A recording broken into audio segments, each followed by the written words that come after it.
Hi hello नमस्कार, मैं मनोज आज फिर से एक नया इलेक्ट्रिकल टॉपिक लेके आपका सम्मुख बात करने जा रहा हूं। आज का टॉपिक फिर से रहेगा इलेक्ट्रिकल के बारे में। और इस टॉपिक के लिए कुछ बंदे ने रिक्वेस्ट भेजे थे, कमेंट्स में रिक्वेस्ट डाला था इस टॉपिक के लिए, जिस टॉपिक का नाम रहेगा एसओपी, स्टैंडर्ड ऑपरेटिंग प्रोसीजर।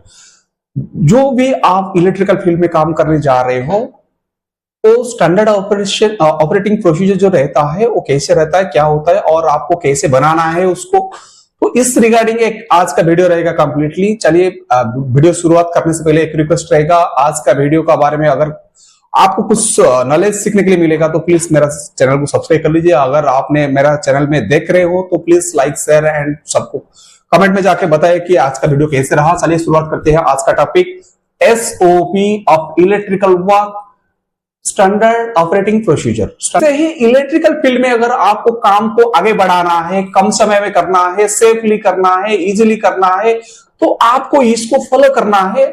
तो हर एक इलेक्ट्रिकल वर्क का एक प्रोसीजर रहता है जिसको बोलते हैं standard operating procedures. So as a technician, as a engineer, as a in-charge, so जब एक इलेक्ट्रिकल वर्क को आप स्टार्ट करते हो प्रिवेंटिव मेंटेनेंस के लिए, उसका प्रोसीजर क्या होता है, उसको कैसे चालू करते हैं, उसको कैसे काम करते हैं, फिर उसको कैसे रिटर्न क्लोज करते हैं, तो ये सारी चीज के ऊपर बात करें। चलिए बात करते हैं। आज फॉर एग्जाम्पल मैं दूंगा आज स्टैंडर्ड ऑपरेटिंग प्रोसीजर के बारे में। हाफ ईयरली प्रिवेंटिव मेंटेनेंस होगा एक 33 केवी हेस्टी फिनाल का ऊपर। जैसे आपने एक प्लान रहता है या रूटीन रहता है एक 33 केवी हेस्टी फिनाल का मेंटेनेंस करने के लिए। जब आप मेंटेनेंस करने के लिए जाते हो वहां पर, तो सारे बंदा वहां पर एक्सपीरियंस नहीं रहते हैं, तो कुछ स्टैंडर्ड एजुकेट बंदा होना चाहिए जिसको प्रॉपर नॉलेज होना चाहिए 33 केवी हेस्टी फिनाल का ऊपर में। तो डिटेल्स बात करेंगे कि स्टैंडर्ड ऑपरेटिंग प्रोसीजर क्या करना है, उसमें क्या होता है और कैसे फॉलो करना है। चलिए बात करते हैं। आज का जो टॉपिक है उसका ऑब्जेक्टिव क्या रहेगा, to ensure safe, reliability and efficient operation of the 33 KV HT panels through periodic preventive maintenance. आज का ये जो वीडियो रहेगा आपका, जो मैं पहले बताया कि आपको अगर एसओपी करना है और एसओपी यूज करके आपको क्या क्या फायदा लेना है, तो सुरक्षा का हिसाब से आप सेफली काम कर पाओगे और आपको यहां पर कोई एक्सीडेंट नहीं होगा और कम समय में कर पाओगे। और आपका जो इक्विपमेंट है, अगर स्टैंडर्ड ऑपरेटिंग प्रोसीजर को फॉलो करके आप पीएम करते हो तो आपका जो इक्विपमेंट का लाइफ टाइम बढ़ जाएगा, ये इफिशिएंसी बढ़ जाएगा अगर आप स्टैंडर्ड का हिसाब से फॉलो करते हो तो। चलिए बात करते हैं इसमें क्या क्या स्कोप रहेगा। तो आज का जो स्टैंडर्ड ऑपरेटिंग प्रोसीजर मैं बताना जा रहा हूं एक 33 केवी हेस्टी फिनाल का ऊपर रहेगा। मेरा फॉर एग्जांपल आपको बताऊं कि मेरा पास एक हेस्टी फिनाल है जिसमें स्विच गियर लगा हुआ है, वहां पर एक इनकमर 1 है, इनकमर 2 है और एक आउटगोइंग पैनल है।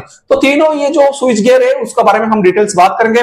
चलिए बात करते हैं कि रेस्पॉन्सिबिलिटी, ये जो प्रिवेंटिव मेंटेनेंस है हाफ ईयरली का एक 33 केवी हेस्टी पैनल का, उसमें जो काम करने के लिए जा रहे हैं तो उसमें रेस्पॉन्सिबिलिटी किस किस का रहेगा। तो इसमें रेस्पॉन्सिबिलिटी, फर्स्ट रेस्पॉन्सिबिलिटी रहेगा मेंटेनेंस इलेक्ट्रिकल इंजीनियर रहेगा, जिसका काम रहेगा यहाँ supervising and executive that PM work, जो सुपरवाइजिंग करेगा पूरा होल वर्क एंड काम को कैसे आगे लिया जाएगा, कैसे खत्म किया जाएगा, कैसे सेफली किया जाएगा, वो उनका रेस्पॉन्सिबिलिटी रहेगा।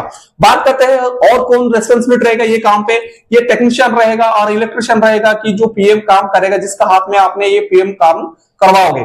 चलिए बात करते हैं और कौन रहेगा इसमें रेस्पॉन्सिबिलिटी फर्स्ट रेस्पॉन्सिबिलिटी जो जिससे ये पीएम का जो ज्यादा रेस्पॉन्सिबिलिटी रहेगा वो सेफ्टी इंजीनियर का रहेगा। अगर सेफ्टी इंजीनियर नहीं है तो साइट में कोई ना कोई इसका जगह पे safety as a safety engineer काम करते हैं तो उनका रेस्पॉन्सिबिलिटी रहेगा। चलिए बात करते हैं नेक्स्ट, सेफ्टी प्रिकॉशन। आपको सेफ्टी प्रिकॉशन क्या क्या लेना है। फॉर एग्जाम्पल आप हाफ ईयरली पीएम हुआ करने जा रहे हो और आपको स्टैंडर्ड ऑपरेटिंग प्रोसीजर फॉलो करना है। मैंने जैसे बताया कि एक नाम ले लिया कि और एक 33 KV hasty phenol switch gear है, ये इक्विपमेंट है, इसमें काम करना है, रेस्पॉन्सिबिलिटी किसका है। अभी बात कर रहे हैं कि वो उसमें काम करने के लिए हमारा जो स्टैंडर्ड ऑपरेटिंग प्रोसीजर है उसमें सेफ्टी प्रिकॉशन क्या रहना है, सेफ्टी का जो प्रिकॉशन, सुरक्षा का क्या क्या नियम है उसमें ध्यान देना पड़ेगा। फर्स्ट थिंग मैं आपको बता दूं, जब आप एसओपी फॉलो करते हो तो फर्स्ट पॉइंट आएगा आपका सेफ्टी प्रिकॉशन। क्या क्या सेफ्टी प्रिकॉशन लेना है आपको। तो फर्स्ट ऑफ ऑल पीटीडब्ल्यू, यहां पर क्या करना है, ensure isolation from all power sources taking PTW. आप परमिट लेके वहां पर आपको इंश्योर करना है सबका साथ लेटर में लिख के, पेपर में लिख के, कि हमारा ये जो इक्विपमेंट में हम काम करने जा रहे हैं 33 केवी हेस्टी फिनाल, ये वो थिंग इन एंड आउट दोनों साइड हमारा इलेक्ट्रिकल सोर्स आइसोलेट कर दिया गया है। तो ये आपका हो गया परमिट। नेक्स्ट क्या रहेगा, use lockout and tag out procedure. आपको जो लोटो सिस्टम है, लोटो सिस्टम को परमिट का बाद आपको लोटो सिस्टम फॉलो करके लोटो लगाना है, टैग लगाना है। नेक्स्ट क्या होता है, confirm zero potential testing using an approved voltage tester. मान लीजिए कि आपने यहां पर परमिट ले लिया और आपने आइसोलेशन का कंफर्मेशन ले लिया, लोटो भी लगा दिया। जब आप काम करने जा रहे हो वहां पर आप जिस इक्विपमेंट में जिस पार्ट में जा रहे हो, मान लीजिए कि हेस्टी पैनल खोल दिया और पीछे से बसबार में काम करने जा रहे हो, तो जैसे आपने खोल दिया लोटो लगाने का बाद जैसे हेस्टी पैनल ओपन कर रहे हो डोर को डायरेक्ट जाके आपको हेस्टी पैनल बसबार को नहीं छूना है। उससे पहले एक जो ऑपरेटिंग प्रोसीजर क्या बोल रहा है आपको कि यहां पर जो वोल्टेज डिटेक्टर है, हाई वोल्टेज डिटेक्टर है, नॉन कंडक्टिंग, मतलब बिना छुए वोल्टेज डिटेक्टर को उसका आसपास लगाओ बसबार का, तो वहां पर बताया कि यहाँ पोटेंशियल अवेलेबल है या नहीं है।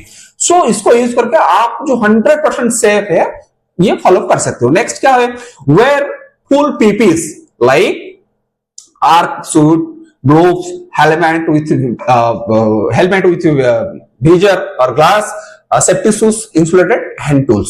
ये सारी जो आपको काम का रिगार्डिंग पीपीस तो लेना ही लेना है, उसका साथ आपका जो काम हो रहा है, जिस काम पे आप काम कर रहे हो, तो उस रिगार्डिंग आपको प्रॉपर पीपीस यूज करना पड़ेगा। नेक्स्ट क्या है, जहां पर आप काम कर रहे हो as per SOP standard operating procedure के हिसाब से आप जहां पर काम कर रहे हो वहां का आगे पीछे जो सर्किट है वहां पर लिखना है कि डेंजर मैन एट वर्क, ताकि कोई बंदा, आप तो लोटो लगाया ही लगाया है, वहां पर टैग भी लगाया है कि यहाँ पर काम चल रहा है, लेकिन वहां पर बड़ा वाला बोर्ड में डेंजर और मैन एट वर्क का एक साइन बोर्ड लगाना चाहिए।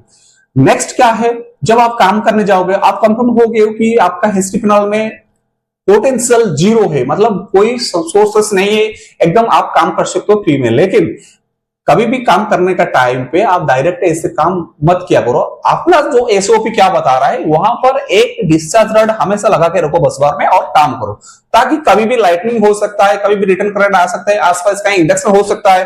तो यहां पर एसओपी बोल रहा है कि आप जिस बसबार में काम करने जा रहे हो तो वहां पर एक डिस्चार्ज रॉड केबल लगा के रखो, ताकि प्रॉपर एर्थिंग के साथ कंटेक्ट रहेगा। अगर कुछ इमरजेंसी में कुछ इनकेस सप्लाई वहां पर चार्ज हो गया आपका बसबार में, तो आपको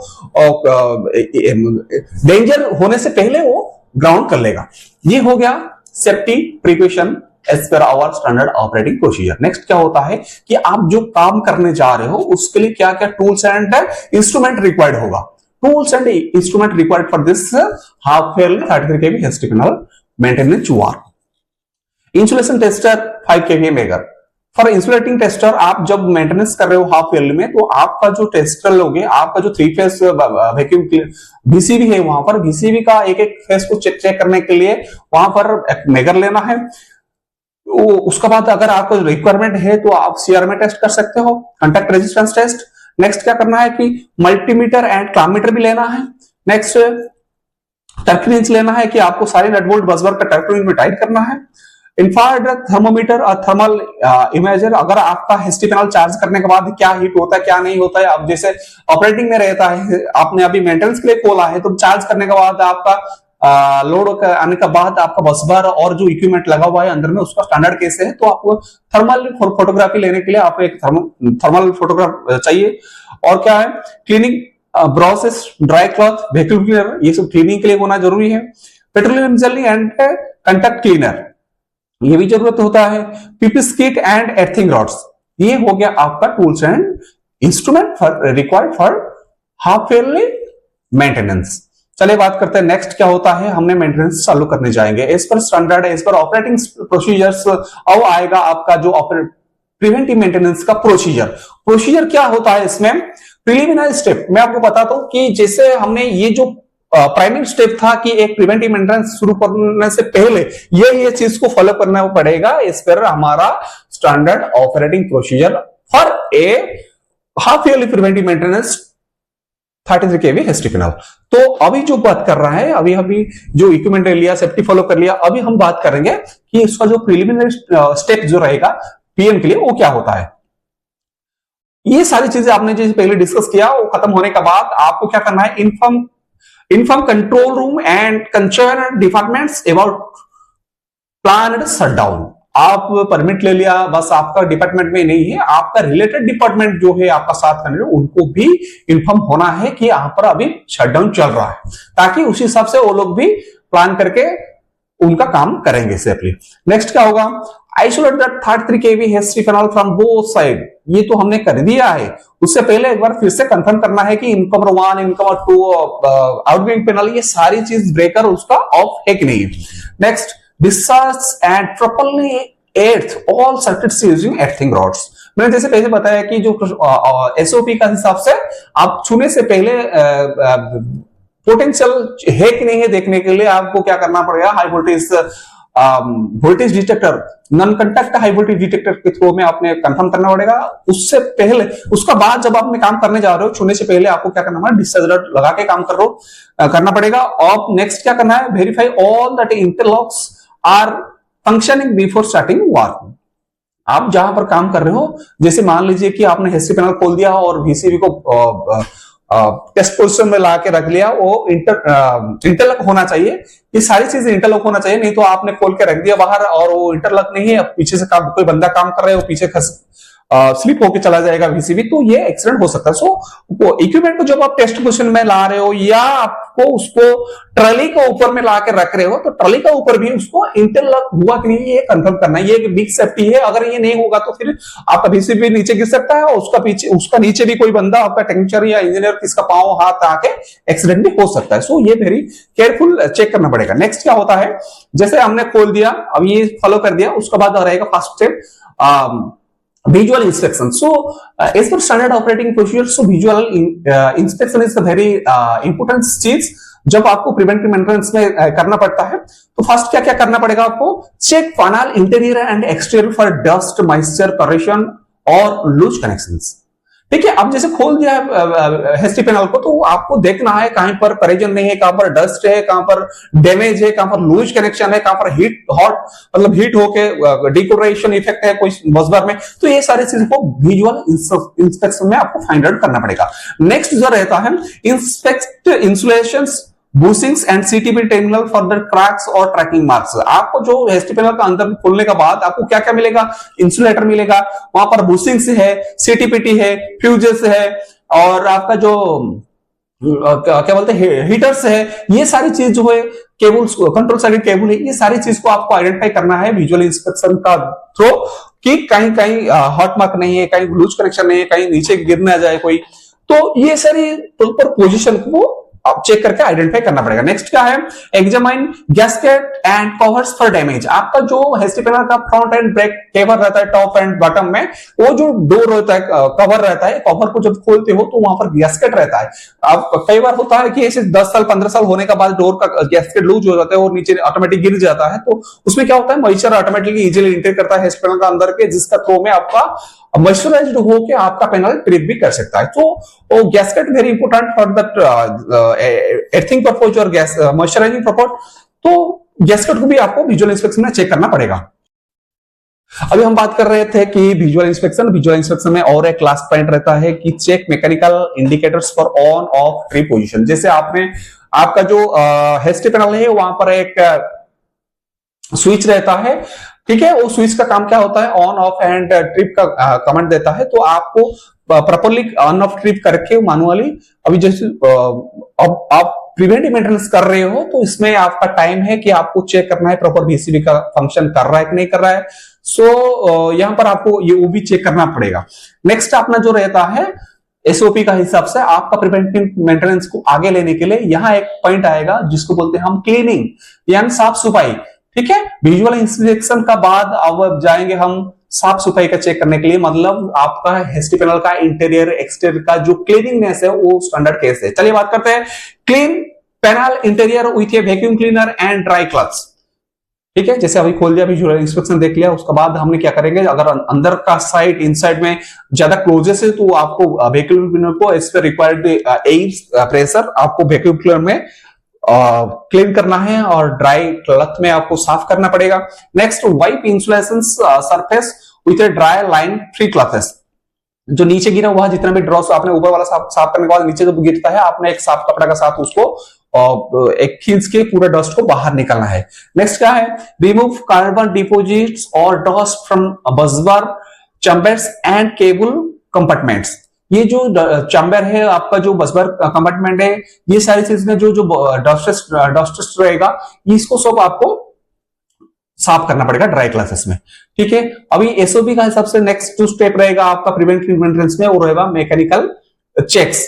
मैकेनिकल चेक्स आपको क्या क्या चेक करना पड़ेगा, operate VCB manually, check smooth movement, latching and interlocking. आप मैकेनिकल जो सिचुएशन रहता है VCB का, मैकेनिकल फंक्शन जो रहता है वैक्यूम क्लीनर का, उसका रेकिंग, प्रॉपर रेकआउट, और उसका जो इंटरलॉकिंग पोजीशन एंड आपका जो ऑन एंड ऑफ रहता है, ट्रिप रहता है, उसको मैनुअली आपको ब्रेकर को ऑन एंड ऑफ करके आपको VCB का स्टैंडर्ड देखना है कि ये प्रॉपर फंक्शन हो रहा है कि नहीं हो रहा है, कि ऐसे ही चल रहा है नॉर्मल फिक्स होके। तो उसका मैकेनिज्म प्रॉपर्टी आपको ऑफ कंडीशन में एक एक करके चेक करना पड़ेगा। और उसका साथ जो रहता है आपका स्प्रिंग चार्ज हो रहा है कि नहीं, तो आपको मैनुअली स्प्रिंग डिस्चार्ज करके फिर से मैनुअल है जो स्प्रिंग चार्ज हैंडल है, उस हैंडल का थ्रू में मैनुअली आपको चार्ज करके वो मैकेनिकल स्टेटस आपको वेरीफाई करना है। नेक्स्ट क्या है, lubricate movement parts as per OEM recommendation. जैसे कि OEM रिकमेंडेशन रहता है कि एक VCB, आप VCB को मान लीजिए कि आपका पास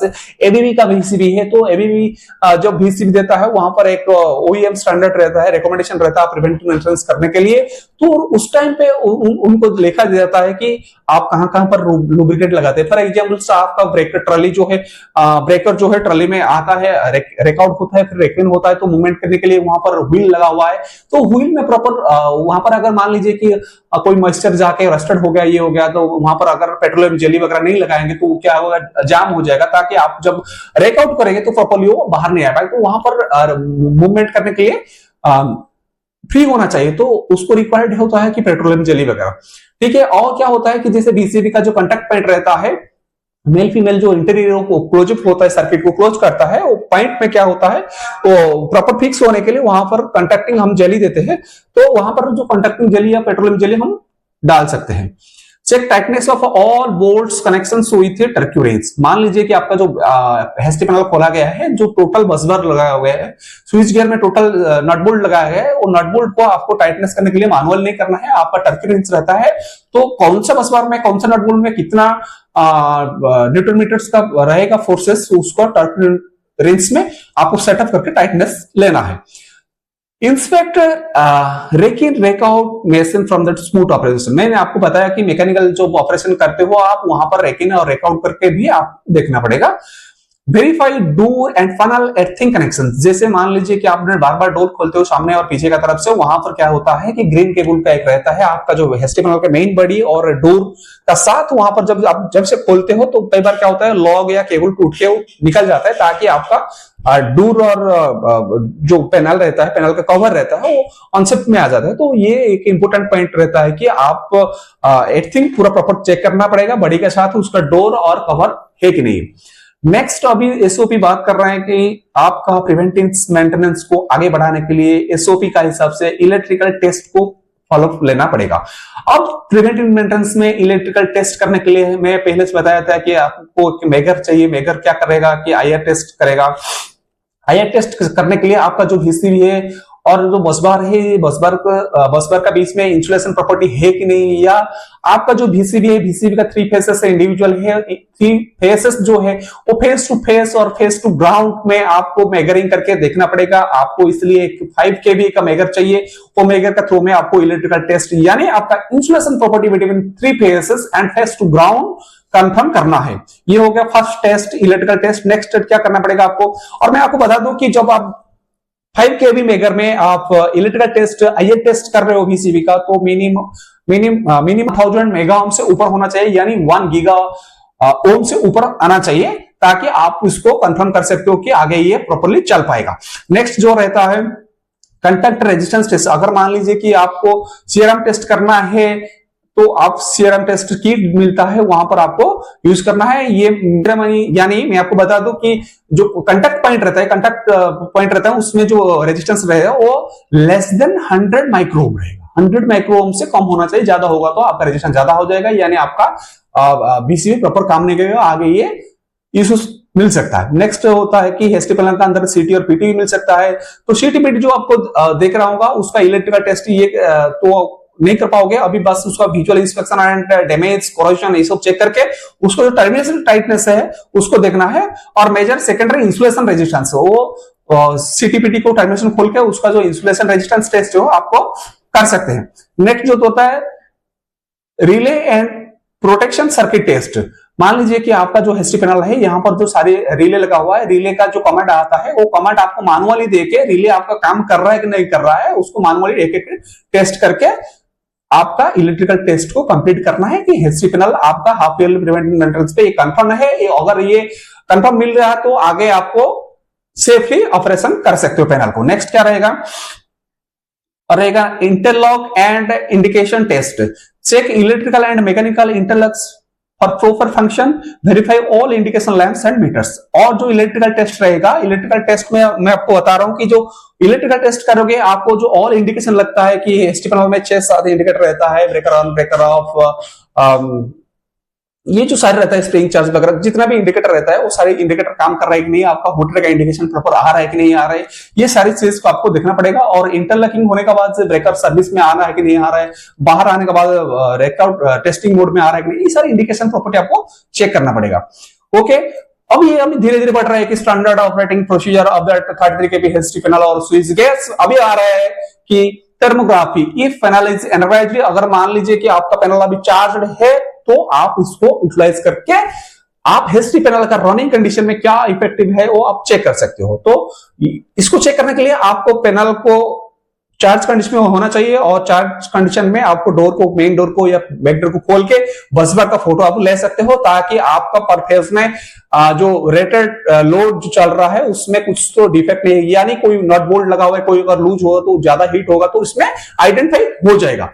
सो इसको आपको कर सकते हो। नेक्स्ट क्या होता है, अभी ऑलमोस्ट आपका मेंटेनेंस खत्म हो गया है as per standard operating procedure of ST panel. अभी आपको स्टैंडर्ड ऑपरेटिंग प्रोसीजर बात कर रहा है कि पोस्ट मेंटेनेंस, यहां तक आप ऑलमोस्ट प्रिवेंटिव मेंटेनेंस कंप्लीट कर दिया है। अभी जैसे हमने एसओपी का थ्रू प्रिवेंटिव मेंटेनेंस को आगे बढ़ाया था, अभी धीरे धीरे सेम प्रोसेस में हम बैक जाएंगे और ये प्रिवेंटिव मेंटेनेंस को क्लोज करवाएंगे। तो ये जो क्लोज करने के लिए रहेगा पोस्ट मेंटेनेंस एक पॉइंट, उसको ध्यान देना पड़ेगा आपको। जो भी आपका मेंटेनेंस इंजीनियर रहेगा वो स्टेप बाय स्टेप काम करके अभी पहुंच गए हम पोस्ट मेंटेनेंस में, यानी मेंटेनेंस कर लिया है, करने का बाद जो प्रोसेस का थ्रू हमको क्लोज करना है प्रिवेंटिव मेंटेनेंस को, वो बात करेंगे अभी। Remove all tools, racks, tags and earthing connections. ठीक है, जैसे हमने काम करने से पहले लोटो प्रोसेस यूज किया था, बोर्ड लगाया था मैंने टू वर्क, डिस्चार्ज रॉड बस बार को लगाया था, वो सारे धीरे धीरे करके ओपन करना है। Close and secure all covers are panel. जैसे एसटी पैनल मेंटेनेंस करने से पहले हमको क्या किया था कि जैसे हमारा डी एनर्जाइज करने का बाद हमने डोर को ओपन किया था, ऐसे ही डोर को प्रॉपरली क्लोज कर रहे हैं, नट बोल्ट फिटिंग कर रहे हैं, उसका गैस कटर साथ लगा हुआ कि नहीं उसको कंफर्म करके हमने क्लोज कर रहे हैं। रिमूव लोटो डिवाइस आफ्टर कंफर्मेशन। ठीक है, जैसे मैंने बताया कि एर्थिंग ड्राउट करने का बाद हमने लोटो भी, जैसे हमारा परमिट का हिसाब से लोटो का भी प्रोसीजर रहता है, लोटो को हम कंफर्म करके लोटो भी ओपन करेंगे। नेक्स्ट रहेगा energize that panel gradually and monitor for any abnormal sound, smell और हीटिंग्स। ठीक है, अभी धीरे धीरे हमने क्या किया, वो सारी चीज को फॉलो कर दिया स्टैंडर्ड ऑपरेटिंग का प्रोसेस का हिसाब से। जैसे पैनल क्लोज कर रहे हैं उससे पहले हमने जो ड्राई क्लॉथ और वैक्यूम क्लीनर और कुछ छोटा मोटा नट बोल्ट जैसे पैनल के अंदर ना रहे उसको विजुअल इंस्पेक्शन करके डोर्स क्लोज कर दिया। डोर क्लोज करने के बाद हमने लोटो को रिमूव कर दिया। रिमूव करने के बाद हमने अभी एनर्जाइज कर रहे हैं, यानी पैनल को चार्ज कर दिया। पैनल को चार्ज कर दिया सीक्वेंस पे, स्टेप बाय स्टेप, 1 by 1। तो जब से हमने चार्ज कर रहे हैं तो जब चार्ज करने का टाइम हमने प्रॉपर, जैसे हमने आपका सूट, प्रॉपर पीपीस, हेलमेट, गॉगल्स और हेलमेट का साथ हमने किया था, सेम प्रोसीजर में हमने प्रॉपर चार्ज किया। चार्ज करने के बाद हम आइडेंटिफाई कर रहे हैं कि कहीं पर अबनॉर्मल साउंड, स्मेल और कहीं हीटिंग का विजुअलिटी नहीं आ रहा है, तो इसको हमने ऑब्जर्वेशन रखना पड़ेगा।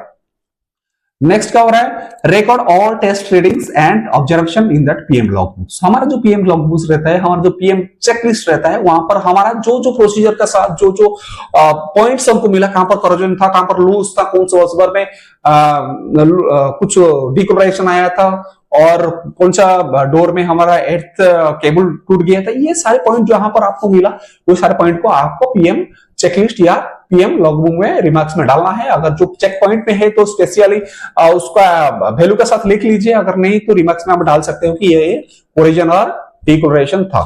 नेक्स्ट बात करेंगे, अभी जो मेंटेनेंस चल रहा है वो मेंटेनेंस का जो रहेगा फ्रीक्वेंसी क्या था, फ्रीक्वेंसी को आपको चेकलिस्ट में आपका जो रहता है चेकलिस्ट या लॉगबुक में प्रिवेंट मेंटेनेंस का वहां पर मेंशन कर लो, जो कि ये 6 मंथ का बाद एक बार होता है, इसको हाफ ईयरली प्रिवेंटिव मेंटेनेंस करते हैं। और as per our OEM team जो रहता है, मान लीजिए कि हेस्टी पैनल आपका जिस कंपनी का होता है, वहां पर इंस्टॉलेशन करके आपको जब दे के जाता है उस टाइम आपको बताता है कि इसका फ्रीक्वेंसी प्रिवेंटिव मेंटेनेंस का फ्रीक्वेंसी यानी कितना दिन का बाद ये मेंटेनेंस होता है, उनका कंपनी की तरफ से एक मिलता है मानुअल, तो उसी हिसाब से आपको कर सकते हैं। ठीक है, सो ये था एक हेस्टी पैनल 33 केवी का एक हाफ ईयरली मेंटेनेंस, जिसको हमने कम टाइम में सेफली एंड इसका लॉन्ग लाइफ के लिए हमने प्रिवेंटिव मेंटेनेंस कर लिया, जिसमें हमको बहुत सारे बेनिफिट मिला कि स्टैंडर्ड ऑपरेटिंग प्रोसीजर को फॉलो करके हमने काम, ये जो प्रिवेंटिव मेंटेनेंस था उसको इजीली एंड कम समय में कर दिया है, और इसमें कोई भी इंसिडेंट नहीं हुआ है, क्योंकि हमने प्रॉपरली उसका स्टैंडर्ड ऑपरेटिंग प्रोसीजर को फॉलो किया है। इसी तरह सारे इलेक्ट्रिकल इक्विपमेंट में आप ट्रांसफार्मर बात कर सकते हो, आप एसीडी बात कर सकते हो, आपने ट्रांसमिशन लाइन बात करते हो, आपने कई जगह जहां पर भी इलेक्ट्रिकल प्रोसीजर में आप पावर प्लांट हो या कहीं पर भी इलेक्ट्रिकल सर्किट में काम कर रहे हो, तो आपको एक स्टैंडर्ड ऑपरेटिंग प्रोसीजर को फॉलो करना है, जो आपका हिसाब से नहीं है, जो कि इसका जो इक्विपमेंट का मैन्युफैक्चर है वो ओईएम का भी ऑथराइजेशन होना चाहिए, और आपका कंपनी का तरफ से जैसे लॉन्ग लाइफ बढ़ सकता है उसको सामने रख के आपको तय करना है कि ये ऑपरेशन में क्या क्या देना पड़ेगा। लेकिन मैंने जो आज बात किया है ये सारी मेरे वीडियो में एक एक करके दिख भी रहा है वीडियो में, और इस हिसाब से एक जनरल स्टैंडर्ड ऑपरेटिंग प्रोसीजर आप किसी भी इक्विपमेंट के लिए भी कर सकते हो, क्योंकि ये जो safety procedure and Lotay procedure रहेगा ये सेम रहेगा। अगर आपको परमिट लेना है और आपको जो इक्विपमेंट है उसको डी एनर्गाइज करना पड़ रहा है, तो ये सारी कंपलसरी होना ही होना है। और जो स्टैंडर्ड प्रोसीजर रहता है, जैसे आपका इक्विपमेंट का अंदर में क्या क्या केबल लगा हुआ है, क्या इक्विपमेंट है, क्या क्या स्मॉल पार्ट है, वो पार्ट का हिसाब से आपको ये स्टैंडर्ड ऑपरेटिंग प्रोसीजर को आप खुद भी प्रिपेयर करके दूसरा इक्विपमेंट भी आपने प्रिवेंटिव मेंटेनेंस कर सकते हो। तो आज था इसका ये वीडियो एक 33 केवी हेस्टी पैनल का प्रिवेंटिव मेंटेनेंस के लिए स्टैंडर्ड ऑपरेटिंग प्रोसीजर एसओपी। तो आज के लिए इतना ही वीडियो में, आज मिलते हैं अगला वीडियो में। जय हिंद, जय भारत।